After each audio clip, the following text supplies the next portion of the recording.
J'ai déjà expliqué que sur l'énergie nucléaire, il y a des raisons très puissantes et très fortes pour que nous restions dans un système d'énergie nucléaire. D'ailleurs, même les Verts ne proposent pas d'en sortir immédiatement, tout simplement parce que ça n'est techniquement pas possible. Et puis il y a, à contrario, des raisons très puissantes qui nous poussent à sortir de l'énergie nucléaire, parce que les désastres de Tchernobyl ou de Fukushima sont dans tous les esprits. Alors, qu'est-ce qu'il faut faire vis-à-vis de tout ça? Eh bien, il faut examiner quelles sont les possibilités. Il faut notamment s'intéresser aux énergies nouvelles, et en particulier l'énergie solaire, dont la rentabilité s'améliore d'année en année depuis maintenant un certain nombre d'années grâce au perfectionnement technologique. Et puis il faut avoir une réflexion en matière d'indépendance énergétique et de coûts et de dangerosité de tous ces dispositifs. Je signale au passage d'ailleurs que s'agissant de l'énergie solaire, ça n'est pas une énergie non polluante, contrairement à ce que l'on croit. Elle utilise par exemple des terres rares. Et ça n'est pas une énergie où nous avons une indépendance nationale, parce que, comme vous le savez, les terres rares sont possédées à 95% par la Chine, qui d'ailleurs est en train d'organiser un système de cartel pour dominer toute une série de nouvelles technologies dans le monde avec cette possession des terres rares.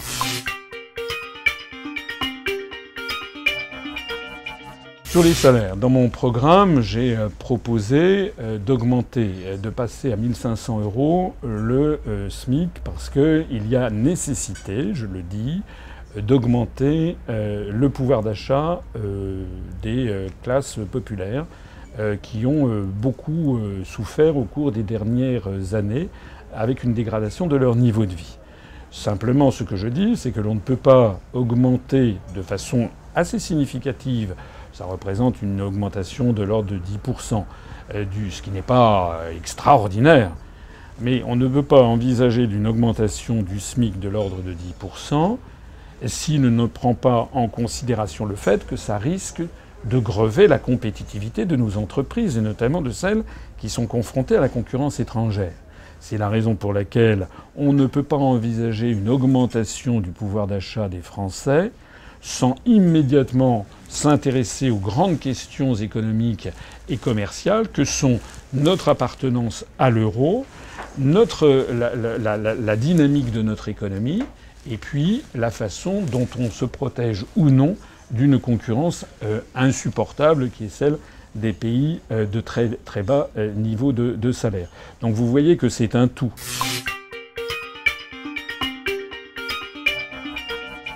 Le chômage, il est dû à une pensée actuelle qui est une pensée ultralibérale, c'est un petit secret des économistes, qui a mis au point ce que l'on appelle le NAIRU, Non-Accelerating Inflation Rate of Unemployment, c'est-à-dire un taux de chômage qui permet de maîtriser l'inflation. Ça veut dire quoi? Ça veut dire que de façon très cynique, nous avons des dirigeants qui estiment que c'est bien d'avoir 8, 9, 10% de taux de chômage parce que ça permet de peser sur les salaires. Et qu'en réalité, il ne faut pas, même si les pouvoirs publics font semblant de rechercher le plein emploi, ils ne le recherchent pas. Donc déjà, la première chose que je dis, c'est qu'il faut que les Français soient au courant de ça. La deuxième chose que je dis, c'est que les mesures qui sont prises par la Commission européenne, prétendument pour sauver l'euro, alors que vous savez quelles sont mes analyses, l'euro de toute façon explosera, eh bien ces mesures qui sont prises par la Commission européenne, notamment sous l'influence allemande, sont des mesures qui sont des mesures draconiennes, de restrictions budgétaires tous azimuts, et qui ne peuvent entraîner les pays de l'Union européenne que vers une décroissance, ou en tout cas vers une stagnation économique, donc créant du chômage. Donc pour répondre à votre question, pour lutter contre le chômage, il faut se soustraire aux exigences récessives de la Commission européenne voulues pour la sauvegarde prétendue de l'euro.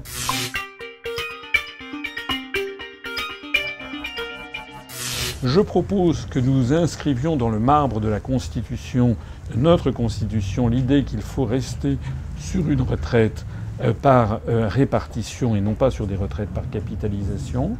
Et puis j'ai insisté beaucoup auprès de mes concitoyens sur le fait que là comme ailleurs, M. Sarkozy, M. Hollande, M. Bayrou, tout ce petit monde ment effrontément aux Français, puisque les réformes des retraites ont été décidées par Bruxelles. Ça figure déjà dans le rapport du 18 avril 2003 de la Direction générale des affaires économiques dirigée par M. Regling. C'est donc la Commission européenne qui demande constamment aux autorités françaises d'augmenter le départ de l'âge à la retraite, puisqu'il est prévu par Bruxelles, et je le signale, de passer à 65, 67, puis 70 ans.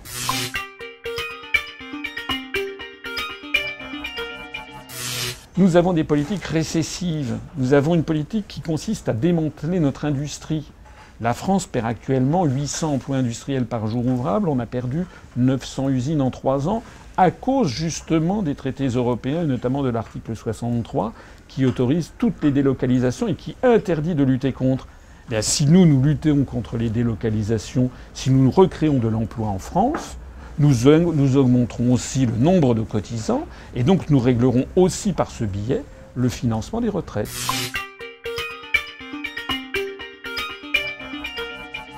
C'est possible comment? Eh bien, l'article 50 prévoit qu'on doit prévenir donc les 26 autres États membres, puis entrer avec eux dans un processus de négociation pour voir comment on en sort sujet par sujet. Et l'alinéa 3 de cet article prévoit que ces négociations ne peuvent pas durer plus de 2 ans. C'est-à-dire qu'au bout de 2 ans, de toute façon, on sort de l'Union européenne. Donc sortir de l'Union, ça veut dire qu'on aura le droit, par exemple, de supprimer l'article 63 qui organise actuellement les délocalisations.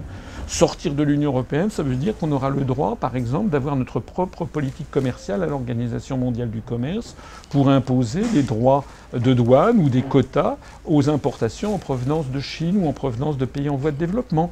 Sortir de l'Union européenne, ça veut dire que nous pourrons sortir de l'euro et avoir notre propre politique monétaire, notre propre politique de taux d'intérêt conforme à l'intérêt de la République française et de ses habitants.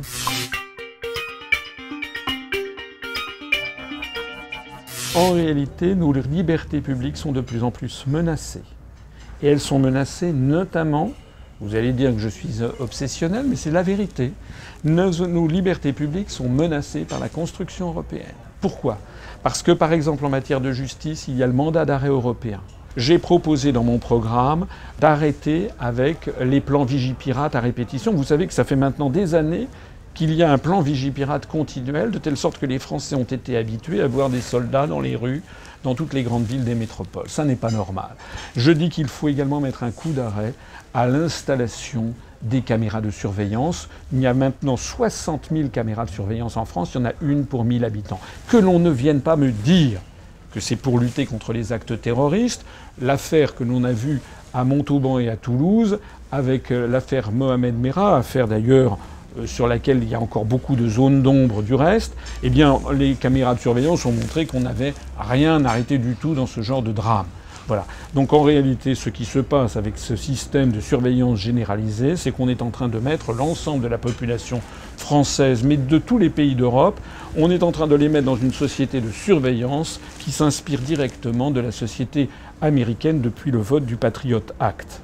Donc nous devons remettre en cause ce système de surveillance généralisée. Nous devons interdire le puçage des êtres humains, le puçage RFID. Nous devons interdire le système INDECT ou le système ACTA. Vous savez, le système INDECT, ACTA, les gens ont un peu entendu parler de quoi il retourne, mais INDECT, peu de gens ont entendu parler. Il s'agit d'un réseau de surveillance financé par la Commission européenne qui va maintenant, à partir de 2014, surveiller tous vos échanges de courriel, allez fouiller dans vos boîtes aux lettres d'ordinateur pour voir s'il n'y a pas des mots qui ne plaisent pas. Je suis désolé, c'est l'univers de George Orwell, c'est l'univers de 1984. Je tire donc la sonnette d'alarme. Et pour tirer la sonnette d'alarme et pour assurer nos libertés publiques, j'attire l'attention de mes concitoyens sur le fait que cette construction européenne qu'on leur a présentée sous les atours les plus favorables, en fait, est à l'origine même du démantèlement d'un certain nombre de nos libertés publiques.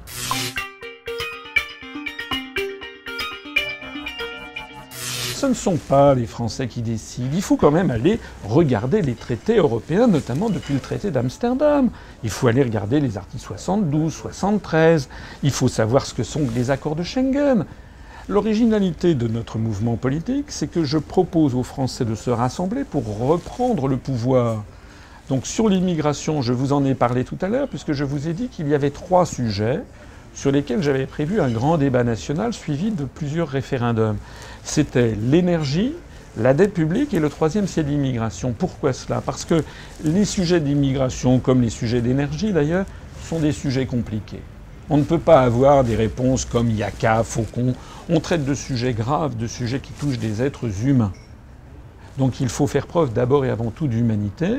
Et il faut aussi faire preuve, évidemment, de savoir ce que veulent les Français. C'est un sujet conflictuel. Et nous, on dit plutôt que de se battre pour rien. La première chose à faire, c'est de sortir de l'Union européenne pour récupérer notre pouvoir.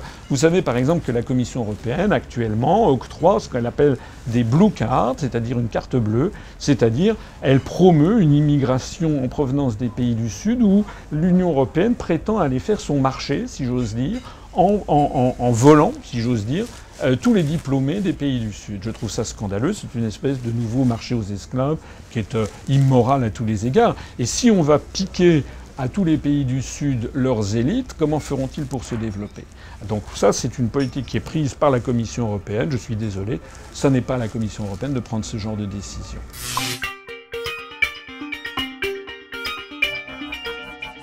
Il y a un proverbe chinois que vous connaissez sans doute, qui dit que le poisson pourrit par la tête.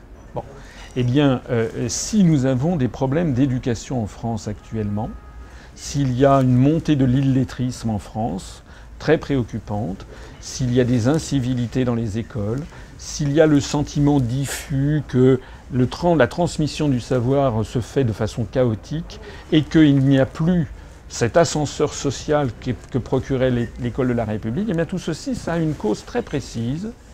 C'est que nous avons des dirigeants qui ne croient plus dans la République française. Nous avons une pensée officielle qui consiste à dire la France est fichue, ça ne vaut plus rien, c'est un petit pays sans intérêt, il faut absolument que nous fusionnions avec la Lettonie et Chypre pour peser quelque chose. Donc le discours officiel qui est tenu aux jeunes Françaises et aux jeunes Français depuis maintenant une trentaine d'années est un discours qui est complètement démoralisateur et qui est à l'origine de la dépression collective dont nous souffrons. Il n'y a aucun exemple dans l'histoire de l'humanité, quels que soient les peuples et les civilisations, où on ait vu un État se redresser si ça n'était pas fondé sur l'amour de son propre pays. Donc la première chose à faire, c'est de redonner aux Français amour et confiance dans leur propre pays, dans la République française. C'est donc l'une des vertus essentielles de la sortie de l'Union européenne, c'est de dire aux Français maintenant, la France est de retour. Mais la France, une France généreuse, une France ouverte sur le monde, comme au grand moment de son histoire. Très concrètement, ça veut dire que, en matière d'éducation, j'ai prévu un grand plan sur 5 ans que j'appelle Lecture pour tous, pour sortir. Vous savez qu'actuellement, il y a 40% des élèves qui sortent de l'école avant d'entrer au collège. Au moment de l'entrée au collège, il y en a 40% qui ont des difficultés de lecture. C'est inadmissible. Il faut baisser à 10%. C'est le programme que j'ai prévu dans ce plan Lecture pour tous. J'ai prévu un programme de rétablissement de l'ascenseur social de la République. J'ai prévu un programme qui impose également aux jeunes Françaises et aux jeunes Français de connaître leur histoire, la langue française, les mathématiques et la lecture. Ce sont les fondements même, et j'insiste sur l'histoire, parce qu'il y a actuellement une volonté perfide depuis maintenant un certain nombre d'années qui consiste à saboter l'histoire de son propre pays. Et là, je vous citerai un autre proverbe qui n'est pas chinois celui-ci, mais qui est africain. Si tu ne sais pas où tu vas, regarde d'où tu viens. Il faut que les jeunes Françaises et les jeunes Français, quelles que soient d'ailleurs leurs origines ethniques, reconnaissent et comprennent d'où ils viennent. Quelle est cette nation française qui, depuis 1500 ans, a évolué et qui a apporté au monde. Nous n'avons pas fait que des choses bien, c'est vrai, mais nous avons aussi fait des choses admirables. Et notamment, nous avons été le porte-parole de la liberté des peuples et des nations. Il faut d'abord et avant tout redonner aux Français confiance dans leur propre pays. Le reste viendra de surcroît, notamment en matière d'éducation.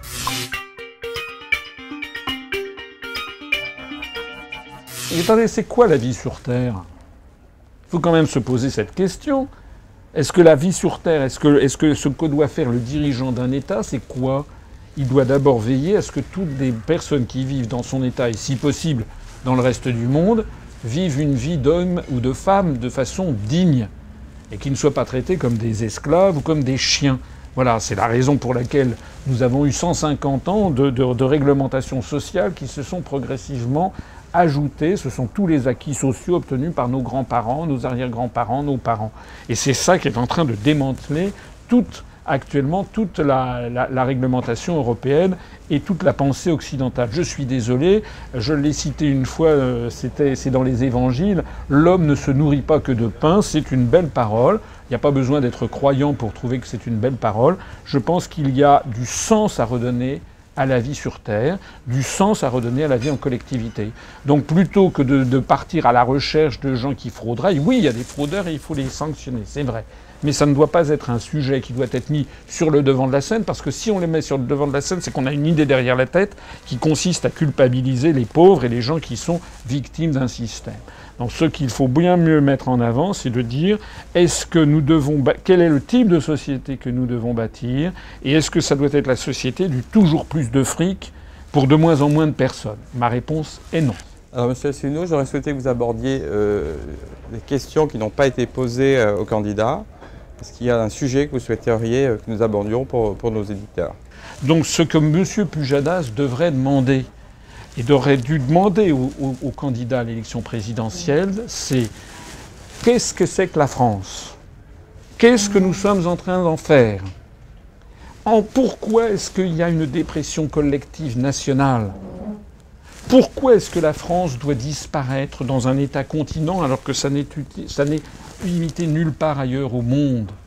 Pourquoi dit-on aux Français, qui sont la 5e puissance économique mondiale, qui ont un patrimoine historique, diplomatique, militaire considérable, et qui en fait une des plus grandes puissances de l'univers, pourquoi veut-on leur mettre dans la tête l'idée qu'ils ne sont plus rien?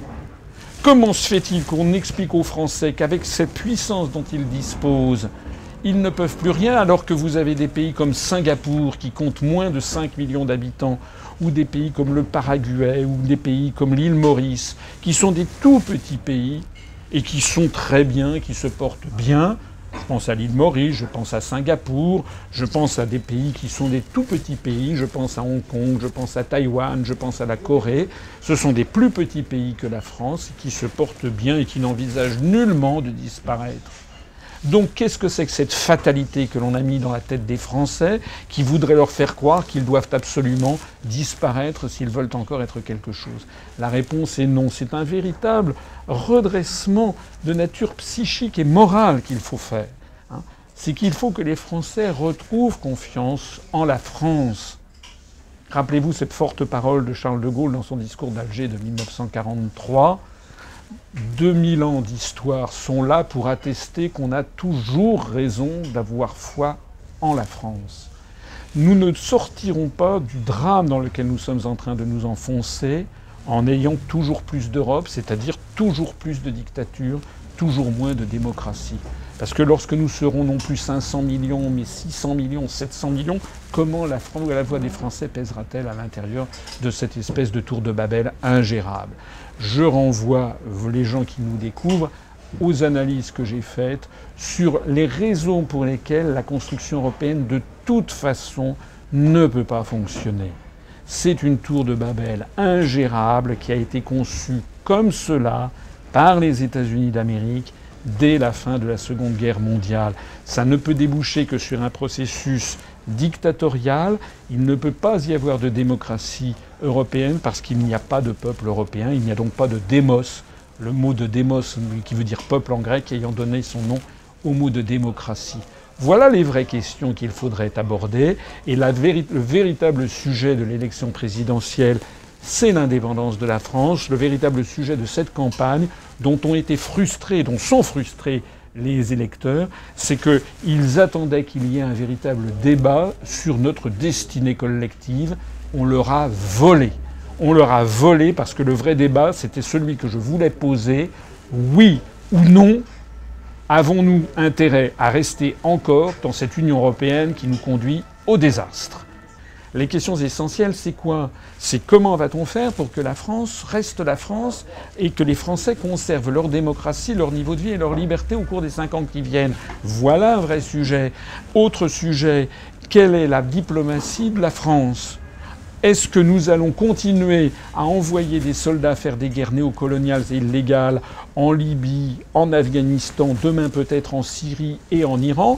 Qu'est-ce que nous faisons là-dessus? Nous proposons pas seulement de sortir de l'Union européenne, mais nous proposons également de sortir de l'OTAN. Et pas seulement du commandement militaire intégré, nous proposons de sortir de l'OTAN, puisque l'organisation de l'Alliance de l'Atlantique Nord a été créée le 4 avril 1949 dans le contexte de la guerre froide. Depuis qu'il n'y a plus de guerre froide, depuis qu'il n'y a plus de pacte de Varsovie, depuis qu'il n'y a plus de camp socialiste, il n'y a plus de raison d'avoir l'OTAN. Et vous me permettrez d'insister sur le fait que, comme par hasard, à partir du moment où il n'y a plus le camp socialiste et la menace soviétique et la menace communiste, tout se passe comme s'il avait fallu créer une nouvelle menace, de façon un petit peu artificielle, qui est la menace terroriste ou la menace musulmane, etc., pour donner de nouveau des arguments pour engluer la France dans un espace géopolitique militaire sous domination américaine. Donc la première des priorités que je fixais également à mon programme, c'est de faire sortir la France de l'organisation du traité de l'Atlantique Nord, ce que d'ailleurs avait prévu, je me place sous des auspices illustres, Charles de Gaulle lui-même, qui avait dit lorsque le traité de Varsovie, lorsque le pacte de Varsovie aura disparu, il n'y a plus aucune raison qu'il y ait encore le traité de l'Atlantique Nord. J'observe que le traité de l'Atlantique Nord, l'OTAN, et l'Union européenne sont en fait les deux faces de la même médaille. Il suffit de lire l'article 42 du traité de l'Union européenne pour en être convaincu. J'observe que je suis le seul candidat à expliquer aux Français que l'OTAN et l'Union européenne, ce sont les deux faces de la même médaille, une médaille qui consiste dans l'asservissement du continent européen par les forces euro-atlantistes et américaines. Aucun autre candidat ne le dit. C'est d'ailleurs peut-être la raison pour laquelle je n'ai pas pu être candidat. Le débat stratégique a été refusé aux Français puisque je n'ai pas pu être candidat à l'élection présidentielle. Aucun des grands médias de notre pays ne m'a donné la parole pendant la période fatidique de recherche des 500 parrainages. Et je donne rendez-vous donc à mes compatriotes très rapidement, c'est-à-dire dans moins de 2 ans, enfin dans 2 ans maintenant, c'est-à-dire pour les élections européennes de 2014, où d'ici là nous allons faire en sorte de nous développer au niveau national, d'accueillir de plus en plus d'adhérents. Nous avons de plus en plus d'adhérents tous les jours qui nous rejoignent, et nous allons imposer en 2014 un grand débat qui sera transformer les élections européennes en un référendum pour ou contre la sortie de l'Union européenne, c'est-à-dire pour ou contre rendre à la France sa liberté et sa démocratie.